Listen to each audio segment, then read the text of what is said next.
In the United States, a car title loan is a type of secured loan where borrowers can use their vehicle title as collateral. Borrowers who get title loans must allow a lender to place a lien on their car title, and temporarily surrender the hard copy of their vehicle title, in exchange for a loan amount. When the loan is repaid, the lien is removed and the car title is returned to its owner. If the borrower defaults on their payments, then the lender is liable to repossess the vehicle and sell it to repay the borrower's outstanding debt. These loans are typically short-term, and tend to carry higher interest rates than other sources of credit. Lenders typically do not check the credit history of borrowers for these loans and only consider the value and condition of the vehicle that is being used to secure it. Despite the secured nature of the loan, lenders argue that the comparatively high rates of interest that they charge are necessary. As evidence for this,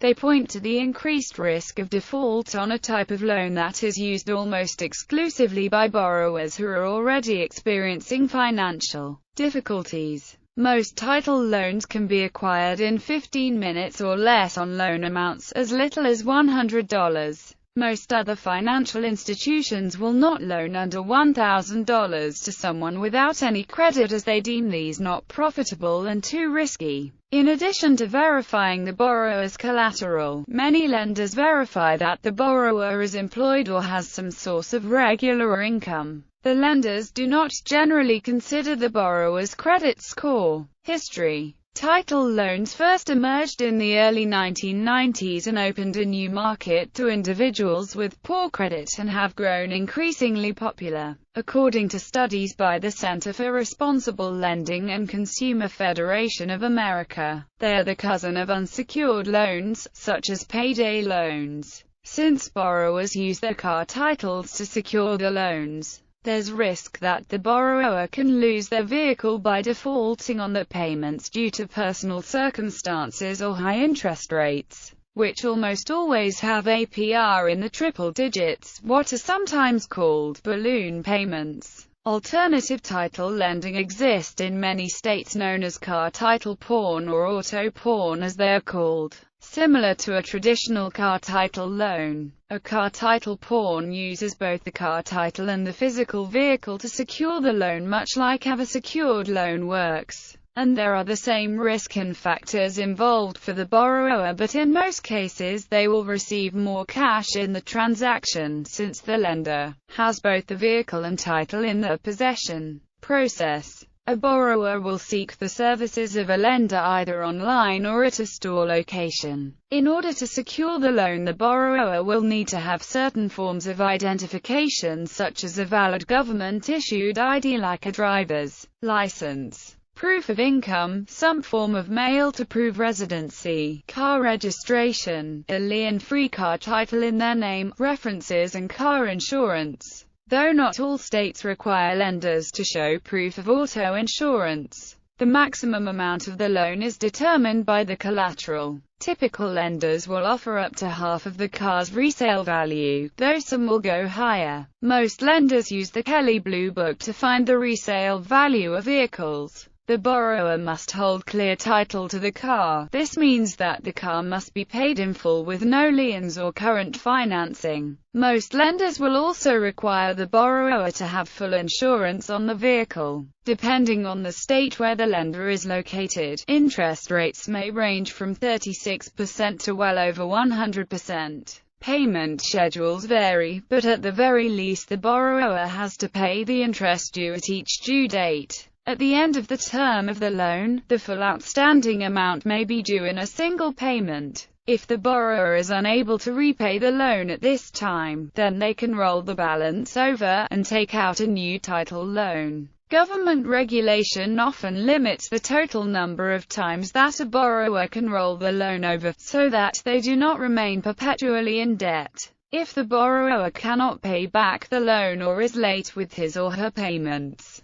the title loan lender may seek to take possession of the car and sell it to offset what is owed. Typically, lenders choose this option as a last resort because it may take months to recover the vehicle, and repossession, auction and court costs all decrease the amount of money they are able to recoup.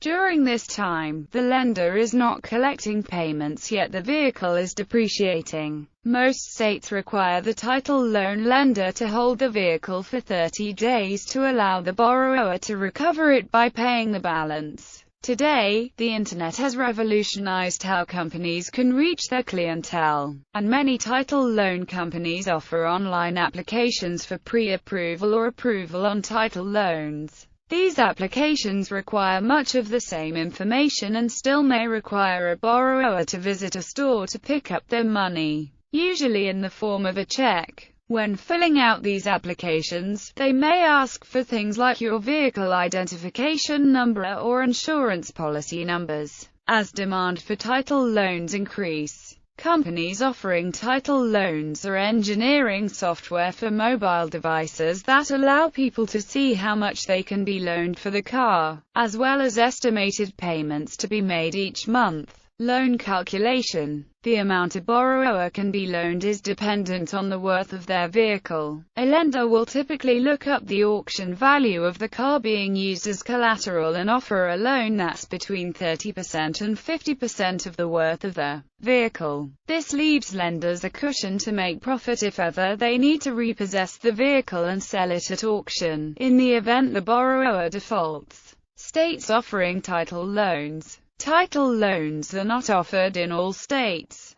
Some states have made them illegal because they are considered a welfare-reducing provision of credit, or predatory lending. Other states, like Montana, have begun placing strict regulations on title loans by not allowing the APR to reach above 36%, down from the previous 400%. However, Montana has recently voted against allowing title loans in their state. In 2008, New Hampshire passed a law capping APR at 36%. Some companies claim their average loan amounts to be between $300 and $500, and had to shut down their storefronts in that state, or their business entirely, because their business could not survive on a low APR for low loan amounts. Since then, the law has been reversed and new growth in the title loan industry has emerged, allowing title loan lenders to charge 25% interest a month, or roughly 300% APR. Only about 20 states allow title loans in one form or another.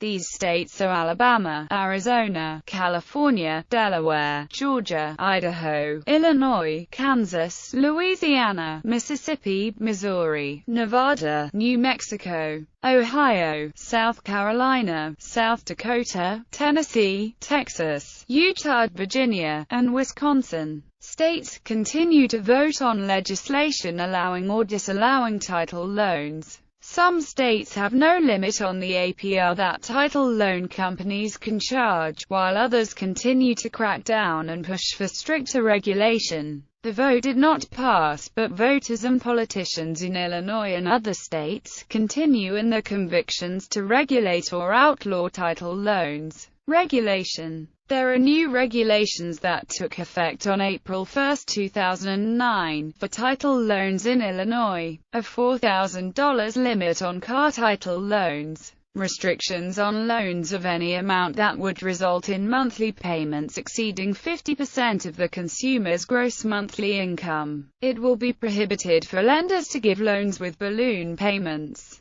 thus allowing consumers to repay the loan in equal installments, much like traditional car loans. Car title loans can be refinanced, but only if the principal on the loan has been paid down by at least 20%. Illinois title loans that are refinanced cannot exceed the total outstanding on the original loan. The state of Illinois will create a statewide database of current title loans. This is an effort to enforce the above regulations. Title loan companies operating in Illinois will be enforced to provide consumers with pamphlets from the Illinois Department of Financial and Professional Regulation outlining options for debt management as well as debtors' rights and responsibilities. California existing regulations. Above $2,500 the rate cap is exempt. Essentially, it's what the lender and borrower agree on. Customer must show ability to pay. Fully amortized loans.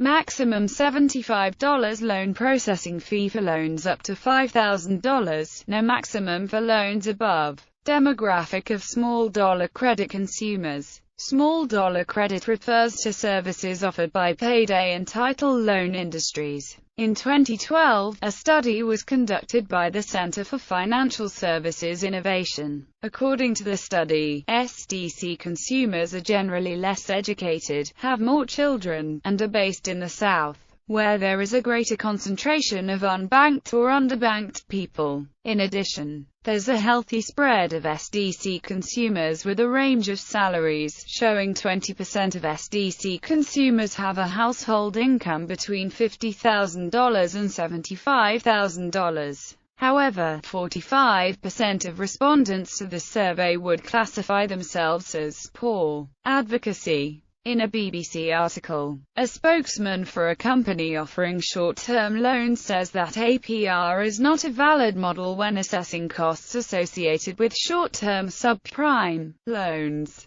and that the charges are appropriate for the convenience of quickly obtaining a short-term loan. Instead, the APR model is better for assessing costs associated with the middle or long-term loan options. Even so, the high interest rates on title loans are justified by defenders of the industry, stating that the higher interest rates are necessary for the lending companies to turn profit. The borrowers are considered high risk and may default on the debt. Therefore, the higher interest rates are a means of securing profit even if the borrower defaults, and ensures the company sees a positive rate of return. In a 2003 article, In Defense of Payday Lending, the author mentions that consumer advocates contend that high-interest lending services are designed to trap the impoverished in a cycle of debt, forcing chronic borrowing habits. However, he goes on to say that these allegations are largely without merit. Instead of seeing payday lending and title loan lending as a creative extension of credit, these individuals look at subprime loans as another opportunity for government intervention and regulation. Summarizing, small credit loans unrightfully get a bad rap by consumer advocates and politicians seeking to increase government regulation of the industry, without giving merit to government regulation on banks as a large reason why the industry is thriving to begin with.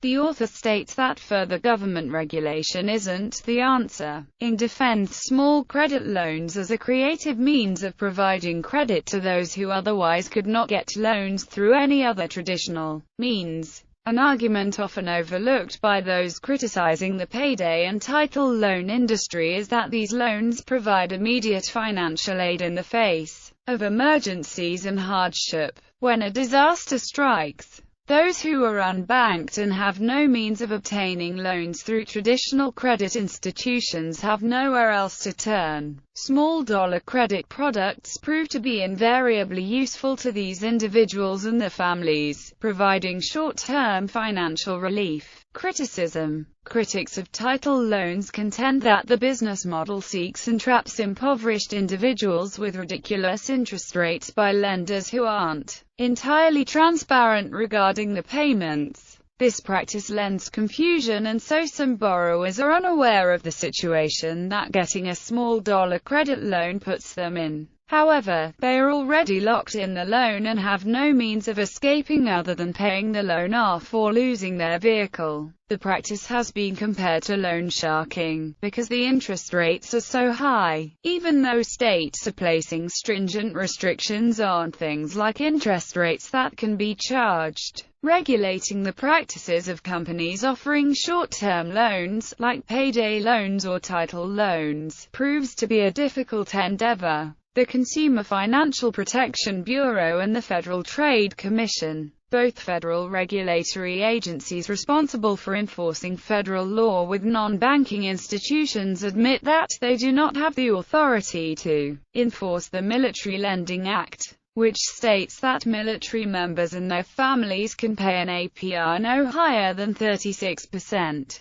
While banning loans to service members that would be secured through their banking account, vehicle or paycheck. Some lenders can move around the Military Lending Act's restrictions by offering open-ended credit loans instead of title loans or payday loans. This allows them to continue charging triple-digit APR on their loans. Some groups, such as the Texas Fair Lending Alliance, present title loans and payday loans as a form of entrapment, where taking out one of these means that borrowers will find themselves cycling further into debt with less chances of getting out of debt when compared to not taking the loan out at all. Contending that 75% of payday loans are taken out within 2 weeks of the previous loan in order to fill the gap in finances from when the loan was originally taken out. In 2001, Texas passed a law capping interest rates on title loans and payday loans. However, lenders are getting around the restrictions by exploiting loopholes allowing them to lend for the same purposes, with high interest rates, disguised as loan brokers or as a credit services organization. The vice president of state policy at the Center for Responsible Lending argues that the car title loan model is built around loans that are impossible to repay. He goes on to cite a 2007 study by the Center for Responsible Lending which shows that 20% of title loan borrowers in Chicago had taken out a loan in order to repay a previous loan to the same lender. Evidence from the Pew Charitable Trust cite a need for consumers to be better informed. The Pew report states that of the more than 2 million consumers who obtain title loans, 1 out of 9 consumers default on their loans, and notes that repossession affects approximately 5 to 9% of borrowers who default.